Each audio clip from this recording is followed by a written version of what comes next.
evaluasi untuk membahas apa yang sudah panjenengan lakukan dengan evaluasi dan refleksi nanti, sehingga mungkin panjenengan menemui kesulitan ketika di kelas kita bisa temukan solusinya bersama. Monggo siapa dulu yang mau? Pak Pur dulu, monggo Pak Pur. Ya, terima kasih Bu Nurul. Ya, ketika kami melakukan pembelajaran di kelas, utamanya di kelas 10-6 itu ketika unjuk prestasi, unjuk presentasi ini kami mendapati beberapa anak itu artinya kurang berani berpendapat. Jadi kurang berani untuk mengutarakan pendapatnya. Nah, ini kan menjadi sesuatu yang perlu dipecahkan, ya, perlu diselesaikan. Nah, ini monggo mungkin teman-teman punya trik atau apalah untuk masalah ini, ya. Sehingga ini kedepannya itu gitu loh, seperti itu. Iya.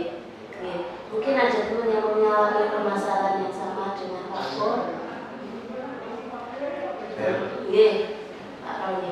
Saya mengajar di kelas 11 pada saat Bapak Ibu guru menjelaskan banyak sekali salah satu anak itu yang bermain HP pada di sore.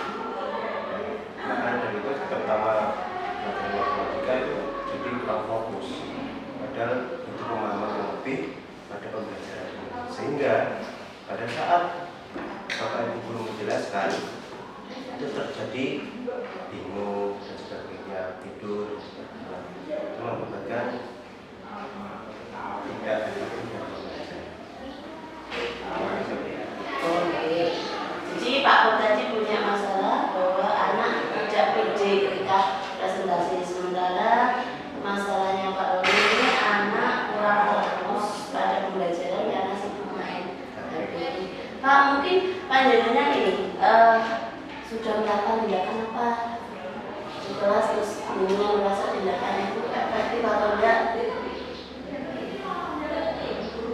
Untuk ini, untuk anak yang orang itu biasanya di mana? Ya, ketika itu kami sudah pancing-pancing, ya, artinya anak-anak ini untuk istilahnya belajar untuk berpendapat, untuk bersuara, untuk berbicara. Ya.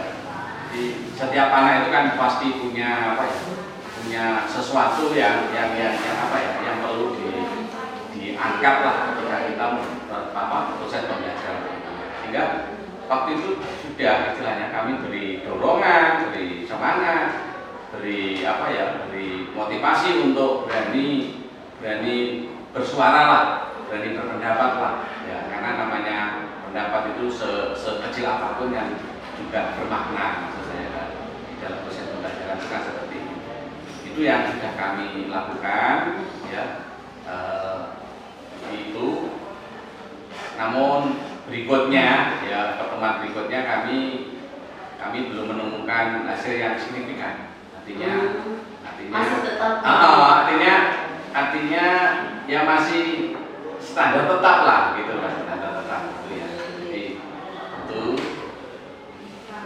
Berarti Pak Pur sudah melakukan tindakan, tapi Pak Pur merasa tindakannya belum maksimal, ya. Sehingga mungkin ini teman-teman yang punya pernah punya pengalaman seperti ini, yang anak-anak presentasi kemudian kurang pede, kemudian bagaimana penanganannya? Mungkin Pak Nis. Terima kasih Ibu. Saya menanggapi dari permasalahan yang terjadi di Pak Pur. Terkait ini juga saya pernah mengalami di kelas 10 itu juga banyak anak yang mengalami hal serupa. Saya rasa ini bagian dari budaya belajar kita yang sebelumnya memang anak istilahnya terbiasa untuk hanya menerima tanpa diberi kesempatan untuk mencari informasi sendiri, kemandiriannya sangat kurang. Jadi kalau memang dampaknya belum signifikan, ya semua itu perlu proses sebenarnya, itu kan berubah budaya, jadi perlu waktu yang lebih, tidak bisa instan. Saya rasa akademiknya saat ini konsistensi dari sini. Berarti memang budayanya anak dan berubah butuh waktu. Berarti kita yang harus memberikan dorongan. Mungkin ada tambahan dari teman-teman untuk ini kasus yang terjadi di kelasnya Pak Pur. Oke, gimana berarti itu Pak Pur nih? Iya. Terus ini nanti untuk kedepannya Pak Pur pokoknya jangan lelah-lelah tetap memberi dorongan kepada anak ini. Juga mungkin teman-teman yang lain ketika mengajar di kelas juga menggunakan pola yang sama, jadi mendorong anak untuk berpartisipasi aktif. Selanjutnya tadi ini untuk masalahnya Pak Roni, memang sekarang anak kan tidak bisa dipisahkan dari HP mereka. Cuma karena udah pembelajaran, kalau main HP kayaknya juga enggak, pasti mereka enggak fokus. Mungkin yang punya masalah yang sama dengan Pak Roni, Pak Eri mungkin, ya? Saya juga mengalami yang namanya seperti ketika pembelajaran itu anak-anak sebagian kecil sudah masih ada yang bermain HP. Jadi menunjukkan teman-teman masing-masing. Jadi selama ini yang saya coba HP itu sebelum presentasi saya suruh mengumumkan. Coba yang saya lakukan itu alhamdulillah walaupun belum bisa sempurna, tapi setidaknya sudah bisa mengurangi dari anak-anak yang bermain HP. Jadi fokusnya bukan Berarti dari Pak Eri juga menemukan yang sama. Ini caranya anak-anak ini sempurnakan gitu. Oke, mungkin ada lagi. Kalau Pak, Terima kasih. Jadi di dalam kurikulum Merdeka ini memang HP ini memang salah satu media yang cukup handal di dalam masyarakat. Kalau melihat kasusnya ini, menurut saya ini hanya timingnya saja. Timing itu artinya nasihat kita atau saran kita atau sesuatu yang kita berikan pada anak untuk menggunakan HP sesuai dengan waktunya. Kalau tadi merupakan kasus, artinya kasus belum saatnya dipakai, tapi anak bermain begitu. Namun sebenarnya HP ini di dalam proses pembelajaran itu sangat bagus begitu. Bahkan ketika anak diskusi mengalami hal sulit, itu kan juga diberi hak untuk bisa mencari di Google atau apa dan sebagainya, membuka HP. Sehingga menurut saya kasus yang diutarakan Bapak tadi menurut saya istilahnya timingnya saja, timingnya nggak pas. Ketika timingnya pas, sebenarnya HP itu justru mendukung ya, artinya sarana HP itu mendukung dalam proses pembelajaran anak untuk menemukan sesuatu dari media yaitu HP. Saya kira itu. Ini berarti sumber belajar. Iya. Ya, memang kalau HP itu dimanfaatkan dengan benar, itu akan menjadi sangat bermanfaat. Tapi kalau anak-anak memanfaatkannya dengan kurang benar, nah itu bisa jadi bencana. Jadi mungkin kontrol ya. Kita perlu kontrol dari guru. Saya sendiri sih kalau ini kontrol, jadi sesering mungkinlah kita mengingatkan anak tentang hal itu, juga mungkin membuat kesepakatan dan misalnya juga apa namanya menempatkan teman sebelumnya sebagai lembaga itu kalau dia lagi bosan tapi juga nggak ada, nah itu bisa itu mungkin seperti itu. Kalau Pak Roni sendiri sudah Saya membuat kesepakatan kalau seumpama yang buatan HP pada saat kita itu tidak dulu. Jadi antara anak sama bapak ibu, anak tidak membawa kita di HP, bapak ibu berarti sudah monggo mungkin ada lagi tambahan dari kasusnya Pak Pur dari yang kelas ini. Assalamualaikum warahmatullahi wabarakatuh. Apa yang disampaikan oleh Pak Pur maupun Mas Wali maupun Pak Eri berkaitan dengan apa yang tadi intinya kan tentang HP. Sebetulnya kalau kita bisa memberikan model pembelajaran, artinya begini. Pada awal kita pembelajaran, kalau saya gini, karena sebelum kita ada pembelajaran pertama kali kan biasa tetap menyanyikan lagu bicara yang dua dan sebagainya. Setelah itu aku dikumpulkan, ini model saya, aku kumpulkan ke depan semua, tidak ada yang bawa HP. Setelah itu baru kita masuk pada materinya. Artinya apa? Kalau di dalam bahasa Inggris itu beda dengan yang lain dalam matematika ya, maupun sejarah maupun IPS. Sebenarnya kalau bahasa itu sebenarnya kan elastis, mengikuti perkembangan zaman. Tergantung dari anak-anak itu bisa mengadopsi atau menggunakan potensi apa yang ada di pikiran itu adalah dengan cara, dengan cara menggunakan dalam artian mungkin tanpa harus mencari informasi dalam HP. Begini kita modelan aja.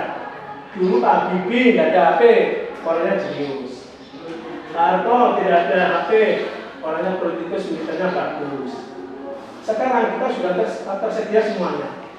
Tapi justru sekarang ini saat ini dengan HP kan anak-anak kita coba diamati aja lah.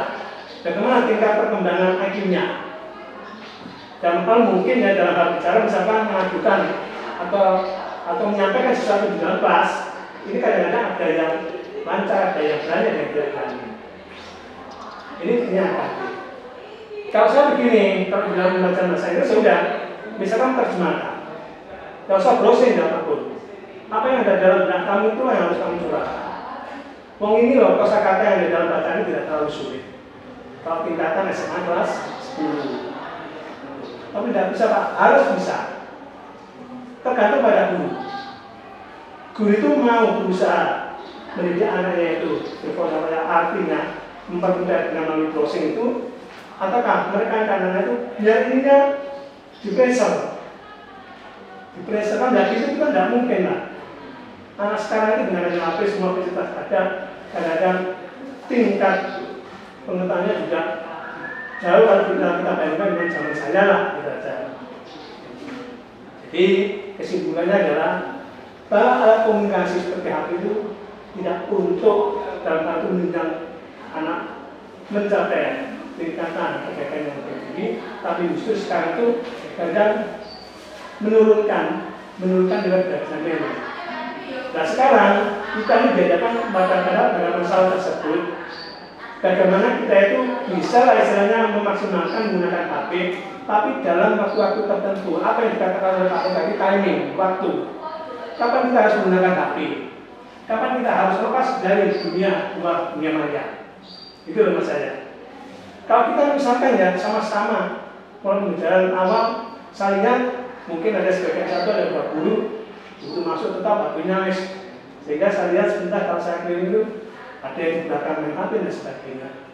Itulah yang kadang-kadang membuat kita itu kurang, kadang-kadang memperingatkan pada anak tersebut kurang aja peduli. Kita harus peduli, kita harus tegas. Pakai HP enggak, kalau pakai ya pakai, kalau tidak ada tertentu aja yang kita gunakan. Itu saja yang bisa kita sampaikan. Terima kasih. Wassalamualaikum warahmatullahi wabarakatuh. Iya Pak Nani, terima kasih. Pak Tony, jadi hasil kita ngobrol-ngobrol hari ini mungkin sudah mendapatkan pencerahan ya Pak. Ya, juga untuk teman-teman yang lain mungkin bisa kita gunakan untuk perbaikan pembelajaran kita di kelas. Mungkin ada lagi yang ingin disampaikan? Kalau tidak ada, kita akhiri untuk sesi ini sekian. Nanti kalau panjenengan punya masalah lagi kita bahas lagi bersama-sama. Terima kasih atas kehadirannya Bapak Ibu. Assalamualaikum warahmatullahi wabarakatuh.